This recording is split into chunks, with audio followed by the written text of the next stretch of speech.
আল্লাহ তার ইচ্ছা মতে বানিয়েছে, যেভাবে ইচ্ছা সুন্দর করে বানাইছে। আর আপনারে বানানো হয়েছে আপনি যেভাবে চেয়েছেন আল্লাহ আপনারে ওইভাবেই বানাইছে। সুবহানাল্লাহ। সমস্ত সৃষ্টির মধ্যে কোন না কোন খোঁজ পাওয়া যায়, কিন্তু আপনি এমন এক সৃষ্টি আল্লাহ রাব্বুল আলামিন, আপনি হলেন নিখুঁত, আপনি হলেন নিখাত। সব সৃষ্টির মধ্যে খোঁজ পাওয়া যায়, সবার মধ্যেই কোন না কোন খোঁজ থাকে। বলেন নাকটা যদি পোষা না হয়ে লম্বা হইতো, চেহারা আরো সুন্দর হইতো, আছে না নাই? ওই চোখগুলা যদি এমন না হয়ে ডাবর ডাবর বড় হইতো, আরো ভালো লাগতো। বলে তার মুখটা যদি চুটগুলি মোটা না হয়ে চিকন হতো, আরো বেশি স্মার্ট দেখা যেত, ভালো লাগতো। হাসান ইবনে সাবিত বলেন, নবী আপনার সৃষ্টির মধ্যে কোনো খোঁজ নাই। কেন? কারণ আপনি যেভাবেই মনে হয়েছেন আপনার রব আপনারে হাবিব ওইভাবেই বানাইছে।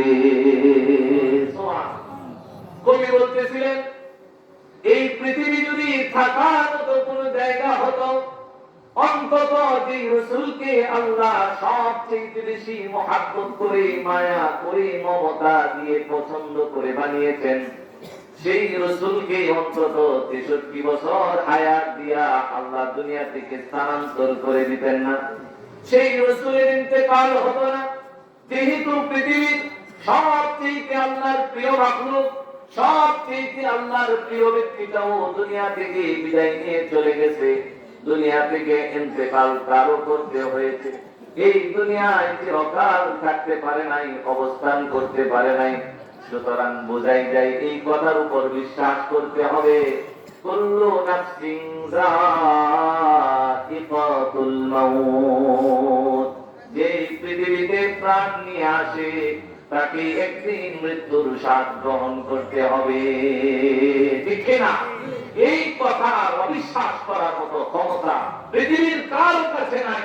সে হোক যত বড় ক্ষমতাশালী আর যত বড় বাদশা, আল্লাহ রাব্বুল আলামিন বলেন, তোমার বাদশাহী তোমার থেকে বিদায় নিবে, তোমার ক্ষমতা তোমাকে ছুঁড়ে ছুঁড়ে নিক্ষেপ করে ফেলে দিবে, আর মৃত্যু তোমার সাথে আলিঙ্গন করবে। আল্লাহ বলেন, বাঁচার কোনো উপায় নাই। আইনামা তাকুনু ইউদরিকুমুল মাউত ওয়ালাউ কুনতুম ফি বুরুজিম মুশাইয়াদা। আল্লাহ বলেন, কি মনে করো যদি লোহার কাঁচার ভিতরেও নিজেকে নিয়ে আবদ্ধ করে ফেলো, যেখানে কেউ প্রবেশ করতে পারে না, যেখানে তুমি ব্যতীত আর কেউ যেতে পারে না, এরপরেও আল্লাহ বলেন ইউদরিকুমুল মাউত, মৃত্যু তোমাকে ধরবেই ধরবেই, পাকড়াও করবেই। মৃত্যুর হাত থেকে বাঁচার কোনো ক্ষমতা কারো নাই। কি জন্য ক্ষমতা নাই? কারণ এই কথার ফলাফল আল্লাহ রাব্বুল আলামিন আগেই বলে দিয়েছেন, বান্দারে মিনহা খলাকনাকুম, আমি তো তোরে বানাইলাম, আমি তো জানি কোত্থেকে বানিয়েছি। আল্লাহ বলেন মিনহা খলাকনাকুম, এই মাটি থেকে আমি তোমাদেরকে বানালাম, ওয়া ফিহা নুঈদুকুম, এবং জিন্দেগি শেষ হওয়ার পর এই মাটির মধ্যে আবার তোমাদেরকে ফিরায় নিব। আল্লাহ বলেন এরপরে সেখানে কিছুদিন থাকবা। ওমিনহা নুখরিজুকুম তারাতান উখরা, আল্লাহ বলে এরপরে যখন আমি ইচ্ছা করব এই মাটি থেকে আবার তোমাকে আগের আকৃতি দিয়ে মধ্যে আবার তোমাদেরকে ফিরিয়ে নিব। এই কথাটা আমাদের সামনে একেবারে স্পষ্ট একটা কথা, বাস্তব একটা কথা। কেন? কারণ এখানে যে লোকটা বুড়া হয়েছে, নিশ্চিত তার বাবা দুনিয়ার মধ্যে বেঁচে নাই। যিনি মাটি থেকে আল্লাহ তারে বানিয়ে দুনিয়াতে পাঠিয়েছিল, সেই মাটির মধ্যেই নিজ হাতে বাবাকে, দাদাকে, নানাকে দাফন করেছি। কথা ঠিক কিনা? আল্লাহ রাব্বুল আলামিন এই জিনিসটা একেবারে স্পষ্ট করে দিলেন আমাদের সামনে। কেন? বান্দা যেন বুঝতে পারে এই পৃথিবী আমার আরামায়েশের জায়গা না, এই পৃথিবী আমার চিরকাল থাকার জায়গা না, পৃথিবী ছাড়তে হবে। পৃথিবী তো আল্লাহ বানাতেন না যদি পরীক্ষার জন্য আমাদেরকে না পাঠাতেন। কথা ঠিক কিনা? সবাই যেদিন জবাব দিয়েছিলাম, আল্লাহ রাব্বুল আলামিন প্রশ্ন করেছিলেন, আলাস্তু বিরাব্বিকুম, ও রূহ, আগো রূহেরা, জবাব দাও, আমি কি তোমাদের রব না? আমি কি তোমাদের রব না? সেদিন আমিও বলেছিলাম, আপনিও বলেছিলেন, সবাই জবাব দিয়েছিলাম বালা। রব্বুল আলামিন, অবশ্যই আপনি রব, আপনি ছাড়া দ্বিতীয় কোনো রব হতে পারে না। আল্লাহ বলেন কতটুকু রব মানো? বাস্তব যাচাই করার জন্য, বাস্তব প্রমাণ করার জন্য আল্লাহ বলেন আমি ক্ষণস্থায়ী একটা পৃথিবী সাজালাম এবং তোমাকে সাময়িক একটা হায়াত দিয়ে সেই পৃথিবীর মধ্যে পাঠালাম। আল্লাহ বলেন তোমার হায়াত পড়াবে, তোমার সাথে মালাকুল মউত দেখা করবে। আমি যেই মাটি থেকে তোমাকে বানালাম সেই মাটির মধ্যেই তোমাকে ফিরিয়ে নিব। কথা ঠিক কিনা? যেহেতু থাকা যাবে না, আমি থাকবো না, আপনিও থাকবেন না, আবার এই পৃথিবীও কিন্তু একদিন থাকবে না। এই যে সাদা চেয়ার বোঝাচ্ছি, আর কোন রকম সন্তানদের ভবিষ্যৎ তৈরি করতে করতে নিজের ভবিষ্যৎ মাটি করে ফেলতেছি, খবর নাই, খালি টেনশন, দৌড়াতে হয়ে যেতেছি। দুই ছেলে যে আছে, তিন মেয়ে যে আছে, এদের ভবিষ্যৎ কি, এদের জন্য কি করে রেখে যাব, এই যে একটা চিন্তা আর পেরেশানি মাথার মধ্যে জায়গা নিচ্ছে। ছেলের ভবিষ্যৎ তৈরি করতে হবে। বাজারে একটা দোকান রেখে গেলে ছেলেরা ব্যবসা বাণিজ্য করে সহজে চলতে পারবো। এক কামার কিছু নাই কাজে যেতে পারলে ছেলে মেয়েরা একটু আনন্দে উল্লাসে চলতে পারবো। এই ছেলে মেয়ের ভবিষ্যতের চিন্তা কইরা নিজের ভবিষ্যৎ যে ধ্বংস করে দিতেছি, এই খেয়াল জ্ঞান আমাদের মধ্যে নাই। আমার আর ভবিষ্যৎ, আমি তো গেছি দাড়ি চুরি লাল সাদা হয়ে গেছে, মাথা চুল পাইকে গেছে, শরীরে জোড়া জোড়া নরম হয়ে গেছে, সুদা আসলাম এবং পূজা হয়ে পড়ছি। শুধু আমার আর ভবিষ্যৎ নিয়ে আমরা আসলে বুঝতেই ভুল করি। আমরা মনে করি 40-এর পরের সময়টাই মানুষের ভবিষ্যৎ। না, ভবিষ্যৎ তো এটা না, আমাদের অতীত আমরা অতিক্রম করে এসেছি। এই পুরা দুনিয়ার হায়াতটা হলো আমাদের বর্তমান, আর দুনিয়ার হায়াতের পরে জান্নাত কিংবা জাহান্নাম হলো আমাদের ভবিষ্যৎ। কথা বলুন ঠিক কিনা? সেই ভবিষ্যৎ আমাদের তৈরি করতে হবে। চিরস্থায়ী সুখ যেখানে আছে সেই জান্নাতে আমাদের যেতে হবে। আর সেই জান্নাতে যদি যেতে হয়, চিরস্থায়ী সুখ যদি আপনি অর্জন করে নিতে চান, তাহলে দুনিয়ার মধ্যে আল্লাহ আনুগত্য করা আর ইবাদত বন্দেগীর বিকল্প কোনো রাস্তা খোলা নাই, কোনো রাস্তা নাই। এই যে অনেকে আপনাকে বিভিন্ন আঁটো রাস্তা দেখাবে, একেবারে শর্ট রাস্তা, কোনো এখানে পেরেশানি নেই, কোনো চিন্তা নাই, কোনো পরিশ্রম নেই। খালি রুমালটা এভাবে বাইর করে দেন, হ্যাঁ রুমালটা ধরবো আর একেবারে টান দেয়া জান্নাতের মধ্যে নিয়ে পালায় দেন। এত সোজা রাস্তা বাজান পৃথিবীর কোন জায়গায় নাই। যদি এই সোজা রাস্তা থাকতো তাহলে নবীজি মৃত্যুর সময় হযরতে ফাতেমাকে বলতেন না যে ফাতেমা নিজেকে জাহান্নাম থেকে বাঁচাও, এই কথা বলতেন না। নবীজি ওই রুমালের রাস্তা ধরায় দিয়ে দিতেন। সাহাবায়ে কেরাম আমলের জন্য এত পেরেশান হইতেন না। যদি অন্য কোনো বিকল্প রাস্তা থাকতো, ব্যবস্থা থাকতো, একটাই মাত্র রাস্তা চিরস্থায়ী জান্নাতে যাওয়ার জন্য, সেটা হলো নেক আমল। কথা বলুন দেখি না? এই কারণে আল্লাহ বলছেন ইন্নাল আবরার লাফি নাঈম ওয়া ইন্নাল ফুজ্জার লাফি জাহিম। দুনিয়ার মধ্যে যদি নেককার হতে পারো, আল্লাহর অনুগত যদি হতে পারো, তাহলে নাঈমে নাঈমে কিয়ামত পূর্ণ জান্নাতের মধ্যে তোমার জায়গা। ওয়া ইন্নাল ফুজ্জার লাফি জাহিম। আর যদি অপরাধী হও, তোমার শাস্তির কোনো অভাব হবে না। আল্লাহ রাব্বুল আলামিন বলেন, মনে কি করেছো জাহান্নামে যাওয়ার পরে শাস্তি আরম্ভ হবে? নবীজি বলেন না, লম্বা হাদিস নবী বর্ণনা করে গেছেন। আল্লাহর কাছে পানাহ চাও, আল্লাহর কাছে পানাহ চাও, এই কবরের শাস্তি থেকে আল্লাহর কাছে পানাহ চাও। নবী বলেন জাহান্নামে গেলে জাহান্নামের শাস্তি হবে এমন না।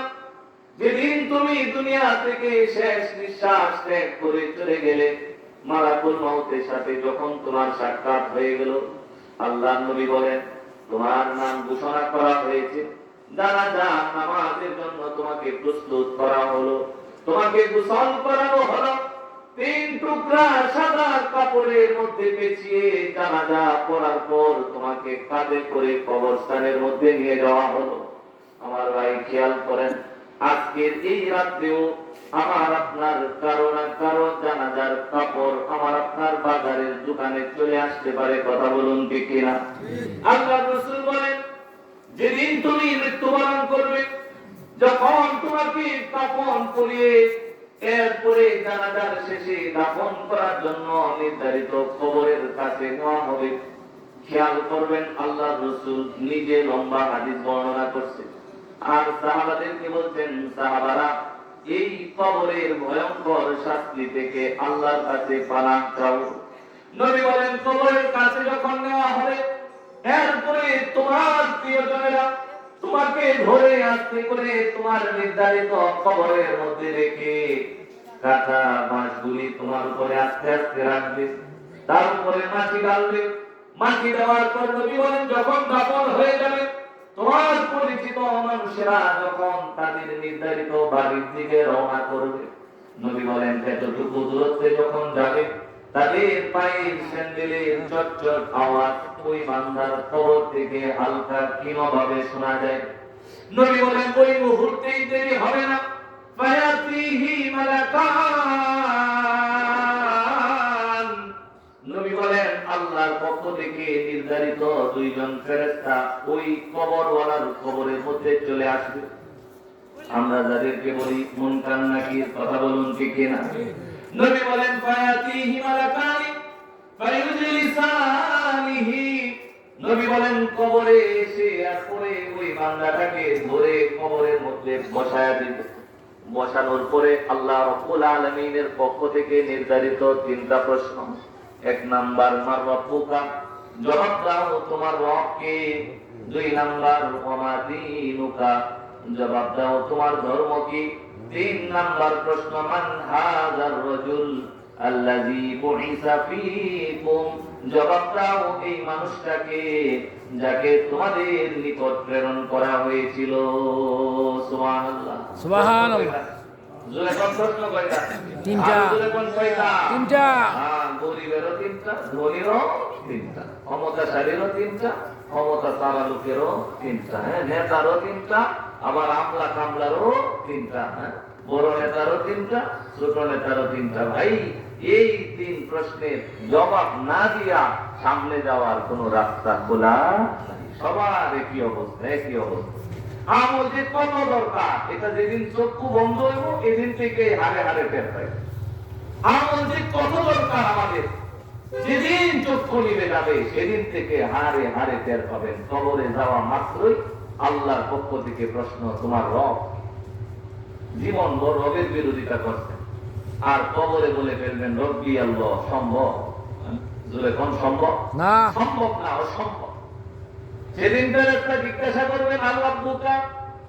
আল্লাহর রাসূল সাল্লাল্লাহু আলাইহি ওয়াসাল্লাম বলেন, যদি কবরে ওই বান্দাটা নেককার হয়, নেককার আমলওয়ালা বান্দা যদি হয়, আমার ভাই খেয়াল করবেন, নবী বলেন যদি নেককার বান্দা হয়, যখন ফেরেশতা জিজ্ঞাসা করবে আমার রব্বুকা, বান্দা জবাব দেয় রব্বি আল্লাহ। সারা জীবন যেই রব মানলাম তিনি হলেন আমার রব, আল্লাহ। ফেরেশতা জিজ্ঞাসা করে ওমা দীনুকা, তোমার ধর্ম কি? নবী বলেন বান্দা যদি নেককার হয়, বান্দা জবাব দেয় দীনিয়াল ইসলাম, আমার ধর্ম হলো ইসলাম। সারা জীবন ইসলামের উপর নিজের জীবনকে চালাইছি। আল্লাহর রাসূল বলেন এরপরে তিন নাম্বার প্রশ্ন, মান হাযার রাজুলুল্লাযী বুইসা ফীকুম, এই লোকটাকে যাকে তোমাদের কাছে পাঠানো হয়েছিল। আল্লাহর রাসূল বলেন নবীজির চেহারাটা কবরের মধ্যে দেখায়া বান্দাকে জিজ্ঞাসা করবে উনি কে যাকে তোমাদের কাছে পাঠানো হয়েছিল। নবী বলেন বান্দা যদি নেককার হয় সঙ্গে সঙ্গে জবাব দিবে ও হুয়া মুহাম্মাদুর রাসূলুল্লাহ সাল্লাল্লাহু আলাইহি ওয়াসাল্লাম। সুবহানাল্লাহ। তিনটা প্রশ্নের সঠিক জবাব দিছে না? সঠিক জবাব দিয়ে দিছে কোন বান্দা? নেককার বান্দা। নবী বলছে নেককার বান্দা সঠিক জবাব দিছে। এই তিনটা প্রশ্নের জবাব দেওয়ার পর আল্লাহ রাব্বুল আলামিন এই বান্দাকে তিনটা পুরস্কার কবরের মধ্যে দিয়ে দিবে। সুবহানাল্লাহ। নেক আমলের যে কত দাম এটা কবরে যাওয়ার পর ঠিকই টের পাইবে। একেবারে ওই বিচার হাসরের মাঠের পরে জান্নাতে গেলেই নিয়ামত শুরু হবে না, কবর থেকে আপনার নিয়ামত শুরু হবে, কবরের মধ্যে আপনার শান্তি আরম্ভ হবে। নবী বলছেন তিনটা প্রশ্নের সঠিক জবাব যখন কেউ দিয়ে দিবে, ফায়ুনাদি মুনাদিম মিনাস সামা, আসমান থেকে একজন আওয়াজ দিবেন, ডাক দিবেন, ডেকে বলবেন মান সাদাকা আবদি, ও ফেরেশতারা আর প্রশ্ন করবা না, আমার বান্দা সত্য বলছে, সত্য সত্য